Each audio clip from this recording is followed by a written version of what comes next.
Hello, good people. Welcome again to another video of Origin Healing.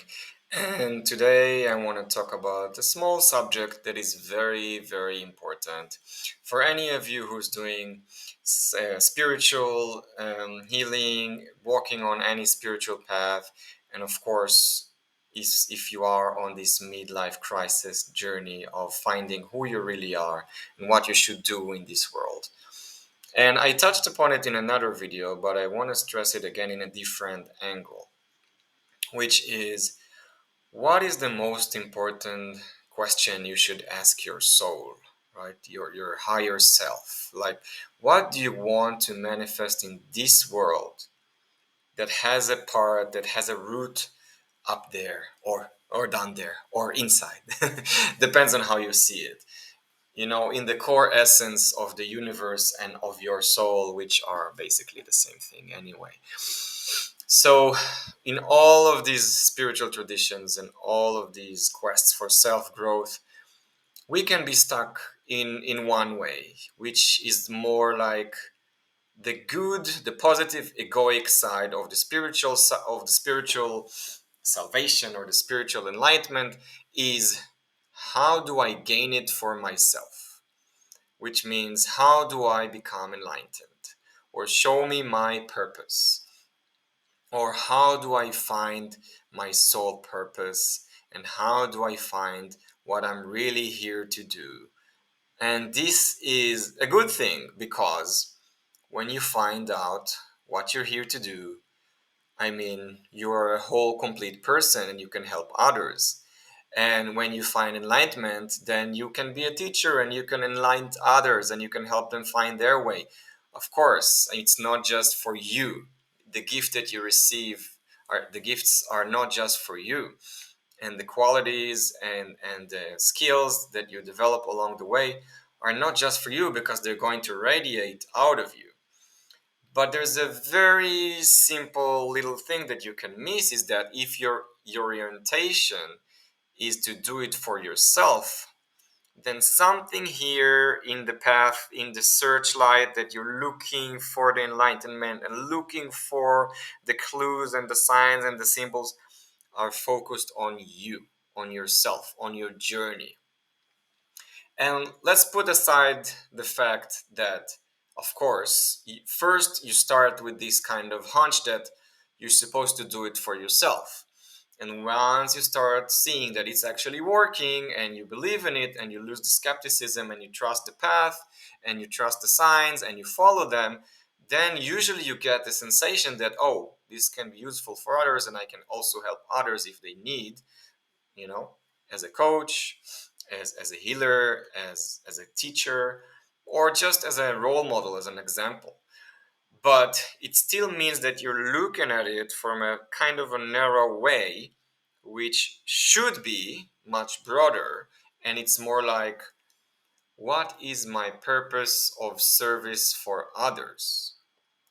What am I here to do in the greater good? What am I here to do for the community? What am I here to do for the purpose of helping this world?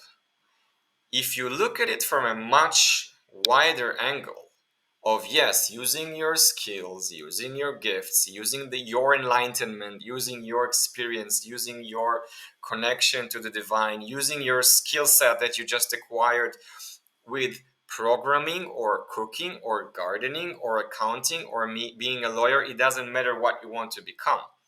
But if you only do it for yourself, first it gets boring after a few years, like you probably know. It's very narrow goals, it's very short-term goals. You do it for yourself, and after a few years, you get back on the same cycle of midlife crisis because you get bored of it and you don't get a satisfaction. And the second thing is that you can lose the bigger picture and bigger gifts and much wider skill sets if you focus it on yourself. Then it's very small. If you focus this quest and finding your soul purpose for others, it can take you on a very, very, very wild adventure because you're gonna get skills and level ups in your life and challenges that will take you to be much bigger than what you can imagine and what you think you can do and what you think you want to do. Because there's a balance between, like the Japanese concept of ikigai. There's a balance between what you can do, what you want to do, what you're good at, and what the society and culture needs of you. And there's a correlation in between. And if you're really good in something, if you're really enlightened, and if you can really do something new with your life and help other people, even as a fireman or a police officer, it doesn't really help anybody if you only do it for yourself, because you have a skill to use on others. You have something purposeful to do for others. And if you stay small, it stays small. It's like playing basketball in the playground outside the street or playing for the NBA.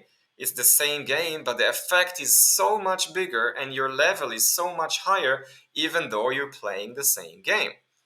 So when you focus on everybody else's needs with your gifts and with your purpose and with the skills, the journey is much longer. It's much more fruitful. It's much more satisfying, and this is exactly what the world needs of you. It doesn't need you to keep, writing poems and putting them in the drawer, or making little sculptures that are really nice but not, showing anybody, or writing code but never publishing it. If you keep this to yourself, and if the goal is to do it for yourself, you might enjoy it and it will radiate naturally for other people, but then the world will lose the gift of you actually manifesting and showing it and doing it for other people. So when you ask yourself, what should I do with my life? What is my purpose? All these philosophical questions that we get stuck on when we are in a rut, when we hit rock bottom and we don't know how to continue. Try to switch and flip this question of, what can I do for others? What is my purpose here for others? What can I do for the greater good? And it will change your perspective, because it will allow you to see that maybe you can do something that you're not really good at, but you like and people actually need. Maybe you can do something that you don't really like, but you're good at, and then you grow to like it. It all depends on this delicate balance of what people actually need from you, because if you actually do it for them and you get the feedback that it's good, that it's helping, that is useful and purposeful, you actually grow to like it, and you grow to enjoy it much more than just doing it for, with no cause, with no avail, with no end, with no clear path.